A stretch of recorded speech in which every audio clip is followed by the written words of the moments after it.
Hello student, स्वागत है आपका यूकेएसएससी यूकेपीएससी अपडेट में। आज हम हिंदी के एक मोस्ट इम्पोर्टेंट टॉपिक्स को कवर करेंगे जो कि आपका रहने वाला है जनसंचार। इससे पहले हमने हिंदी के इम्पोर्टेंट टॉपिक हिंदी कंप्यूटिंग को कम्प्लीटली कवर कर लिया है। अगर आपने इससे पहले की वह वीडियो नहीं देखी है तो आप उस क्लास को जाकर देख लीजिएगा। तो चलिए स्टार्ट करते हैं आज का मोस्ट इम्पोर्टेंट टॉपिक जनसंचार। यह टॉपिक आपका पुलिस कांस्टेबल, लेखपाल, पटवारी, बीडीओ, बीपीडीओ एग्जाम के लिए मोस्ट इंपोर्टेंट रहने वाला है। यहाँ से आयोग लगातार कंटिन्यू क्वेश्चन पूछ रहा है। तो चलिए स्टार्ट करते हैं। जनसंचार, जिसको इंग्लिश में मास कम्युनिकेशन कहते हैं। जनसंचार दो अलग अलग शब्द हैं, एक है संचार, दूसरा है जनसंचार। अगर संचार की बात करें कि संचार क्या है, संचार का अर्थ होता है चलना, एक स्थान से दूसरे स्थान तक पहुंचना या संदेश को एक जगह से दूसरी जगह तक पहुंचाना आपका संचार कहलाता है। अगर बात करें जनसंचार की तो संदेशों, विचार, सूचनाओं या जानकारी को बड़े पैमाने पर जनसमूह तक एक साथ पहुंचाना क्या कहलाता है आपका जनसंचार। यह संचार का ऐसा रूप है जिसमें एक व्यक्ति या संस्था अनेक लोगों तक एक ही समय में सूचना प्रसारित करती है। यानी जनसंचार के द्वारा हम एक सूचनाओं को एक साथ अनेक व्यक्तियों या अनेक प्लेटफॉर्म तक पहुंचा सकते हैं, जबकि संचार के द्वारा हम संदेश को एक जगह से एक बार में एक जगह पहुंचा सकते हैं। ये आपको ध्यान रखना है, इम्पोर्टेंट है। अगर बात करें जनसंचार के प्रमुख माध्यम, वैसे तो जनसंचार के प्रमुख दो माध्यम है, पहला है आपका प्रिंट माध्यम और दूसरा है इलेक्ट्रॉनिक माध्यम। लेकिन जनसंचार को मुख्यतः चार भागों में बांटा गया है, जिसमें सबसे पहला है आपका प्रिंट मीडिया, जिसके अंतर्गत आपके आते हैं समाचार पत्र, पत्रिकाएं और पुस्तिकाएं। आपको ध्यान रखना है, एग्जाम में क्वेश्चन बन जाएगा कि समाचार पत्र किस मीडिया के अंतर्गत आते हैं, प्रिंट मीडिया के अंतर्गत।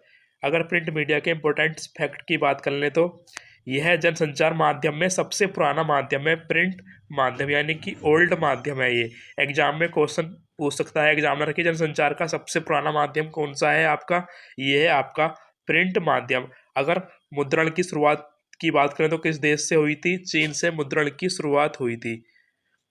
अगर बात करें भारत में पहली प्रिंटिंग प्रेस कहाँ लगाई गई थी, तो यह लगाई गई थी 1556 में गोवा में। अगर बात करें प्रिंटिंग प्रेस, छपाई खाने की शुरुआत सर्वप्रथम कहाँ से हुई थी, ये हुई थी आपकी जर्मनी से।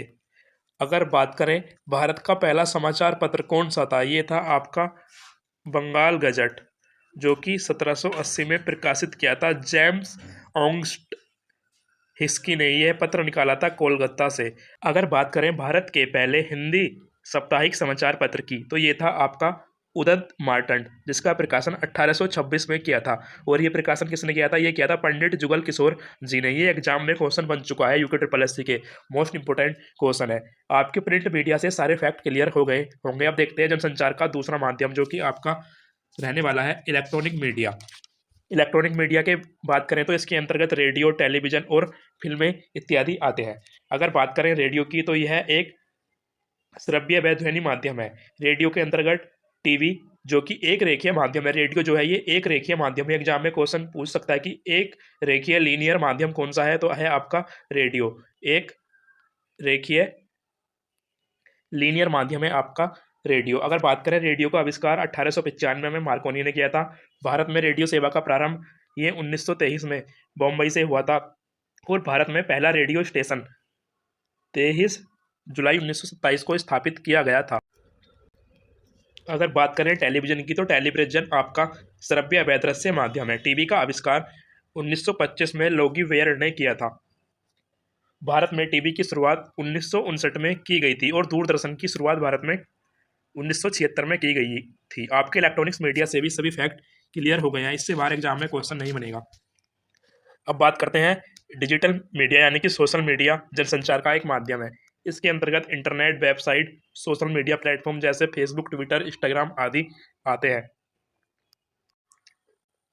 अब बात करते हैं बाह्य प्रचार माध्यम, जो कि जनसंचार का एक अन्य माध्यम है। इसके अंतर्गत poster, holding, banner, digital screen जो आप देखते हैं लगे हुए सड़कों के किनारे, ये आते हैं। आपको ये इंपॉर्टेंट फैक्ट ध्यान रखने हैं।